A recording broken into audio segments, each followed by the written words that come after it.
All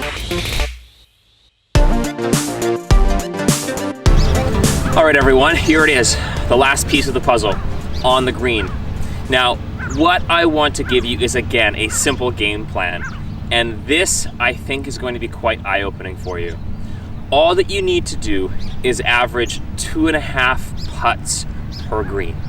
Okay, so if you interchange between 2 putts and 3 putts, 2 putts and 3 putts, you should be able to break through this threshold of breaking 100. So what does that mean to be able to do 2 putts and 3 putts? Well, first off, that's not that difficult. What we need to think of is that if we can get inside, okay, on our first putt, inside of 20% of the total distance of that first putt. So what's 20%? Well, if we've got a 30-foot putt, okay, we're 30 feet away for our first putt on the green.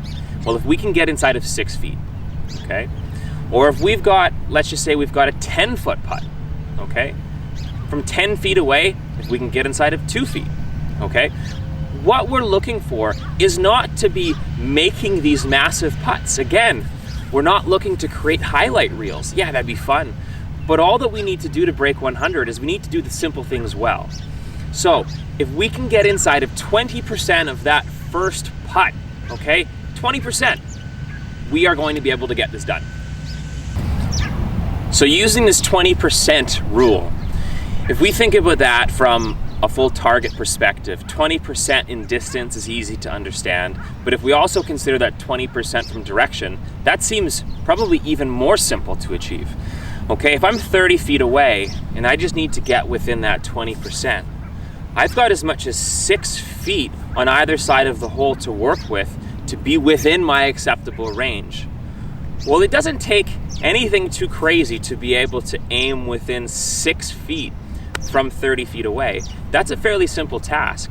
The biggest one you're going to find is the distance control. And this is where people make the biggest jumps when it comes to improving their putting. If you can get better at managing distance, you're going to find this ability to 2-putt, or let's just say never have more than 3 putts, become more of a reality.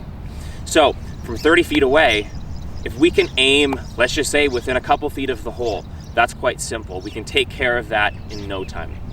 So the task becomes a lot more of a distance control task. So that means that consciously, that's where we need to be. We need to have our brain in a mindset of depth perception, of speed control, because that's what's going to get us to our target here.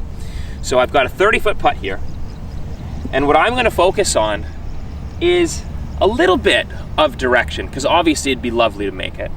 Okay, so I know this putt moves slightly from right to left, so I'm going to give it some space on the right-hand side, playing a foot, foot and a half. Aim my putter. Now, after my aim has been accomplished, everything within my thought process, all of my conscious energy is now going into depth perception. How far away am I? The uphill, the downhill, that element as well. Now, I've got a slight uphill. I've got this distance, which I'm going to stare this distance down with my eyes, because if I can give myself a good 2 to 3 second look, being able to keep my eyes on that target and then very, very quickly executing the stroke, my brain's going to have an excellent ability to judge this distance. So again, I've got my aim taken care of, just to the right of the hole. I get my stance established. I'm going to look to the target now and go. Now, as soon as I get my eyes back to the golf ball, it's go time, okay? I think of this as athletic short-term memory. Our brain has an excellent ability to remember things quickly, okay? But over time, and this does not take much time, we're talking a couple seconds, that starts to dissipate. We start to forget that distance. We start to lose connection between where we were and where the target is. But if I can keep that moment very, very short, from looking at the target to looking back to the ball and executing the stroke, I'm going to have a much better ability to be able to achieve the distance that I need.